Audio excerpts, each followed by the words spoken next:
ACTA, Accord commercial anti-contrefaçon. L'appellation est trompeuse. L'idée initiale de l'ACTA est de protéger la propriété intellectuelle au niveau international. Cet accord est censé empêcher la contrefaçon de produits et de marques comme les copies de produits de luxe ou l'usurpation de marques, par exemple l'utilisation d'une marque de voiture célèbre pour des tampons périodiques. Cela sauvegarderait les investissements dans la recherche et le développement de produits industriels comme les brevets médicaux ou les produits pharmaceutiques.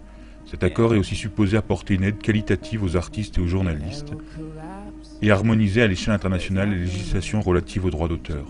Ça a l'air bien, n'est-ce pas? Mais il y a un hic. Le dictionnaire anglais-Oxford définit la contrefaçon comme une imitation frauduleuse de quelque chose d'autre. Quand un fichier est copié sur Internet, il est rigoureusement identique à l'original, aucunement une imitation. Ça n'est pas un vol non plus car l'original n'est pas substitué. L'information est simplement partagée gracieusement. Ainsi la contrefaçon n'a rien à voir là-dedans. Développons. La propriété intellectuelle n'est jamais vraiment définie par l'ACTA.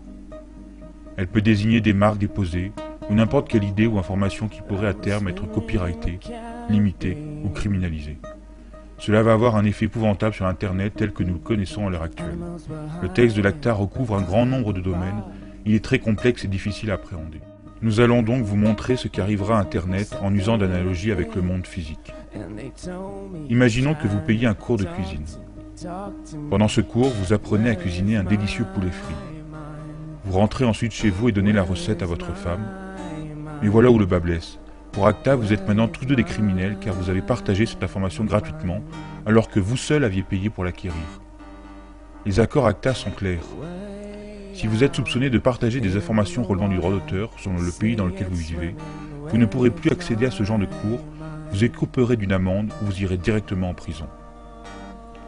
Vous vous dites que probablement personne ne découvrira que vous avez partagé le secret du poulet frit dans la sphère privée. Vous avez raison, avec la loi actuelle, personne ne le découvrirait. Mais ACTA s'y attelle par une surveillance excessive. Toutes vos communications seront enregistrées, et pas seulement les vôtres. Celles de votre famille, de vos amis, tous seront observés par précaution. Bien sûr, vous n'avez pas besoin de vie privée, de droits civiques ou de liberté, parce que vous n'avez rien à cacher, n'est-ce pas? Maintenant que vous connaissez le principe, regardons comment il sera appliqué à Internet lorsque l'ACTA prendra effet. Imaginez votre connexion Internet comme un tapis roulant, circulant dans les deux sens. Le long de ce tapis roulant, des paquets de données vont et viennent, sortant ou entrant dans votre ordinateur. Avec l'ACTA, la FAI, les fournisseurs à qui vous payez un accès à Internet seront forcés d'ouvrir et d'inspecter chaque paquet que vous recevez ou envoyez pour y chercher d'éventuelles données copyrightées. Envoyez ou recevez des informations copyrightées plusieurs fois et vous serez coupé d'Internet ou ferez face à des poursuites judiciaires. Cela signifie que si vous envoyez un fichier MP3 à un ami avec un logiciel de messagerie instantanée, uploadez une vidéo d'une soirée où l'on entend de la musique copyrightée, ou citez un article de presse copyrighté dans un email, votre compte est bon. C'est comme ça. Comme si cela ne suffisait pas, l'information concernant l'article de journal que vous avez envoyé par email sera transmise aux éditeurs et à leur demande, vous pourrez écoper d'une amende ou d'une peine de prison. Les FAI seront requis de vérifier qu'aucun contenu copyrighté ni aucun lien vers du contenu copyrighté ne se trouve jamais sur leur serveur.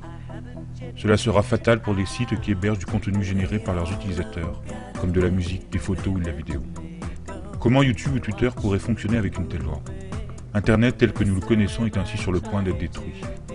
Au moins, vous pourriez penser que l'argent récolté dans tous ces procès profite aux créateurs. Mais les musiciens, écrivains, cinéastes, journalistes, développeurs et chercheurs sont tout aussi perdants, car bientôt tenus de respecter les mêmes règles. Les idées ainsi protégées ne pourront pas être reprises, approfondies ou prolongées. Même des bouts de phrases pourront être copyrightés et soumis à restriction. L'accord dans son ensemble ne profite qu'à une petite fraction de l'industrie, la fameuse mafia des contenus. Les compagnies comme la RIAA et la MPAA, qui ont tenté depuis longtemps de résoudre le problème Internet, qui menace leur modèle économique obsolète. ACTA est le résultat de leur action de lobbying auprès des gouvernements qui participent aux négociations.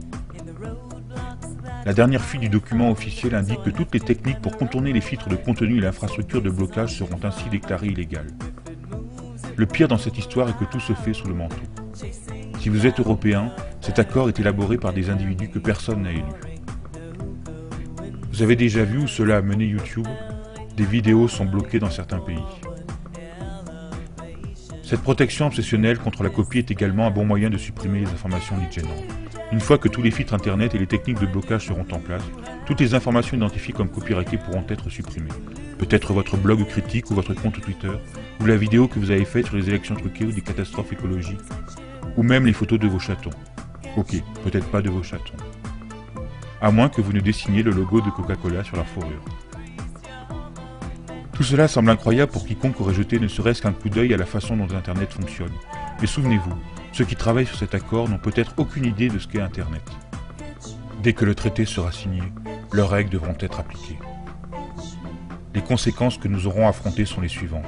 La censure d'Internet, des restrictions à la liberté d'expression, la perte de la neutralité du net due à la restriction d'usage de certains protocoles, une totale surveillance de toutes vos activités en ligne, la perte des libertés et la restriction des droits civiques, des sanctions comme la coupure de votre accès Internet.